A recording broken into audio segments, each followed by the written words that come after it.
રાજકોટ ખાતે ધીરેન્દ્ર શાસ્ત્રીનો દિવ્ય દરબાર છે તે યોજાવા જઈ રહ્યો છે। ત્યારે આ વચ્ચે પાટીદાર સમાજના આગેવાન પરસોત્તમ પીપળિયા દ્વારા આ દરબારનો વિરોધ નોંધાવ્યો છે અને પોલીસ પ્રોટેક્શનની માંગ સાથે તેઓ આજે સ્થાનિક પોલીસ સ્ટેશને પહોંચ્યા છે ને શું રજૂઆત તેમણે કરી છે વિગતે વાત કરીએ।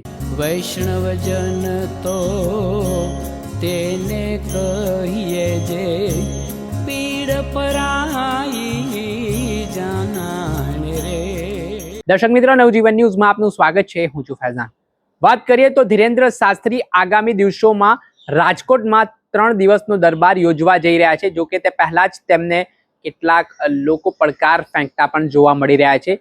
પછી એ પાટીદાર સમાજના અગ્રણી પરસોત્તમ પીપળિયા હોય કે વિજ્ઞાન જાથાના આગેવાન જયંત પંડ્યા, તેમના દ્વારા જાહેરમાં ધીરેન્દ્ર શાસ્ત્રીને ઓપન ચેલેન્જ આપી છે અને પડકાર સ્વીકારવાની વાત કરી છે। જોકે આને લઈને મામલો પણ ગરમાયો છે। પરસોત્તમ પીપળિયાએ જે ચેલેન્જ આપી છે તેમણે કહ્યું કે રૂબરૂમાં તેમને સામે પાર્ટી તરફથી કોઈ પણ પ્રકારનો પ્રત્યુત્તર મળ્યો નથી, ખાલી મીડિયાના માધ્યમથી એ ચેલેન્જનો સ્વીકાર થયો હોય તેવી વાત તેમને જાણવા મળી છે। પરંતુ જે દરબાર યોજાવાનો છે તેમાં કેટલાક તેમના પ્રશ્ન છે અને જો આ પ્રશ્નનો જવાબ ધીરેન્દ્ર શાસ્ત્રી આપશે તો તેઓ બાબાને સ્વીકારશે। આ પ્રકારે વાત કરીને આજે તેઓ સ્થાનિક પોલીસ સ્ટેશનમાં રક્ષણની માંગ સાથે પહોંચ્યા હતા, જ્યાં મીડિયા સમક્ષ તેમણે શું કહ્યું તે સાંભળો। પુરુષોત્તમ પીપળિયા, શું કહેશો? અત્યારે એ ડિવિઝન ખાતે આવ્યા છો, જે મેં 2 અરજી કાલે કરેલી છે। એક અરજી એ પ્રકારની છે કે અમને જે હનુમાન કથા જે કહે છે તે અમે આવકારીએ છીએ, એની સામે અમારો કોઈ વિરોધ નથી અને સનાતની તરીકે એની સામેનો વિરોધ હોવો પણ ન જોઈએ।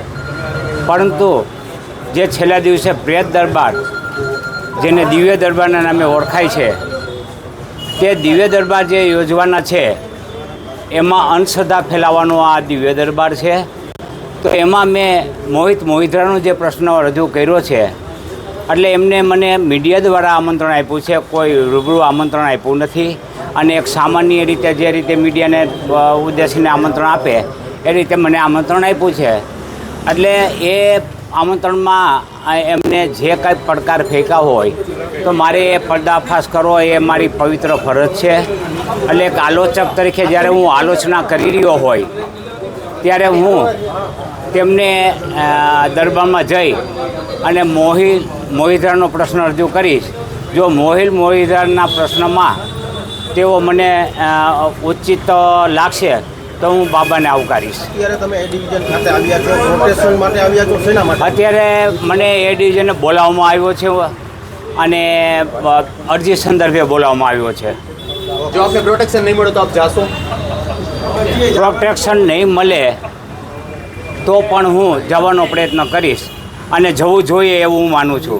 જે આપણે સાંભળ્યા હતા રાજકોટના પાટીદાર સમાજના અગ્રણી પરસોત્તમ પીપળિયા, તેમનું મોટું નિવેદન સામે આવ્યું છે અને પોલીસ પ્રોટેક્શનની તેમણે માંગ કરી છે ને આગામી દિવસોમાં જે દરબાર યોજવાનું છે તેને લઈને તેઓએ જે ચેલેન્જ આપી છે તે ચેલેન્જને જોવાનું રહ્યું કે પ્રત્યક્ષ રીતે ધીરેન્દ્ર શાસ્ત્રી સ્વીકાર કરે છે કે કેમ। દર્શક મિત્રો, આવા જ નવા વિડીયો સાથે આપણે માહિતગાર કરતા રહીશું, પડે અપડેટો આપના સુધી પહોંચાડતા રહીશું। એટલે નવજીવન ન્યૂઝને લાઇક કરી લો, સબસ્ક્રાઇબ કરી લો અને વધુમાં વધુ શેર કરો।